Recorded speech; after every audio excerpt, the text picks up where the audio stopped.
Au nom du Père, du Fils, du Saint-Esprit. Amen. Mon ange gardien, je te bénis au nom de Jésus. Je remercie le Père de t'avoir créé si bon, si puissant, si disponible pour m'éclairer, me protéger et me défendre. Sois mon aide précieuse pour attirer les âmes dans le royaume de la divine volonté. Amen. Fiat voluntas tua. 26 décembre. Après la fête, sois vigilant. Reste vigilant afin que Jésus, vénéré dans une crèche et sur la croix, te trouve irréprochable à son retour. Il reviendra aussi sûrement qu'il est venu au monde à Bethléem. Cette vigilance te garde dans la joie, à l'écart de toute inquiétude. La joie du Christ, fruit de l'Esprit Saint, demeurant en toi. Ton ange gardien.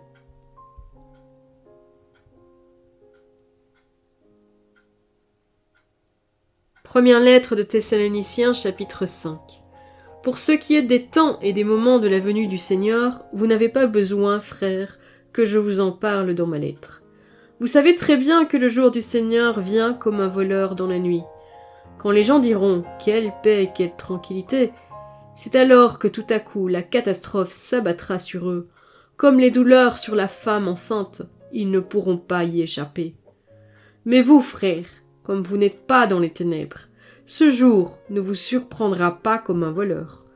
En effet, vous êtes tous des fils de la lumière, des fils du jour.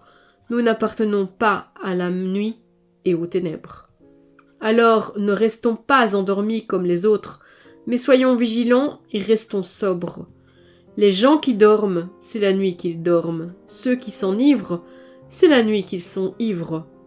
Mais nous qui sommes du jour, restons sobres. Mettons la cuirasse de la foi et de l'amour et le casque de l'espérance du salut. Car Dieu ne nous a pas destinés à subir la colère, mais à entrer en possession du salut pour notre Seigneur Jésus-Christ. Mort pour nous afin de nous faire vivre avec lui, que nous soyons en train de veiller ou de dormir. Ainsi réconfortez-vous mutuellement et édifiez-vous l'un l'autre comme vous le faites déjà.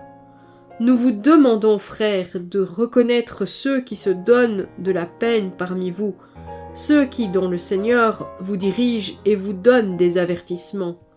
Estimez-les infiniment avec amour, en raison de leur travail. Vivez en paix entre vous.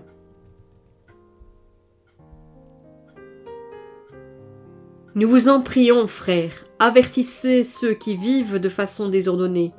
Donnez du courage à ceux qui ont peu, soutenez les faibles, soyez patients envers tous. Prenez garde que personne ne rende le mal pour le mal, mais recherchez toujours ce qui est bien entre vous et avec tous. Soyez toujours dans la joie, priez sans relâche, rendez grâce en toutes circonstances, c'est la volonté de Dieu en votre égard dans le Christ Jésus. N'éteignez pas l'esprit, ne méprisez pas les prophéties, mais discernez la valeur de toutes choses. Ce qui est bien, gardez-le. Éloignez-vous de toute espèce de mal. Que le Dieu de la paix lui-même vous sanctifie tout entier, que votre esprit, votre âme et votre corps soient tout entiers gardés sans reproche pour la venue de notre Seigneur Jésus-Christ. Il est fidèle celui qui vous appelle, tout cela il le fera. Frères, priez aussi pour nous. Saluez tous les frères par un baiser de paix. Je vous en conjure au nom du Seigneur que cette lettre soit lue à tous les frères. La grâce de notre Seigneur Jésus-Christ soit avec vous. Au nom du Père, du Fils, du Saint-Esprit. Amen. Merci d'avoir regardé la vidéo. Merci à tous ceux qui likent la vidéo. Merci à ceux qui laissent un commentaire. Je me ferai une joie d'y répondre le plus rapidement possible.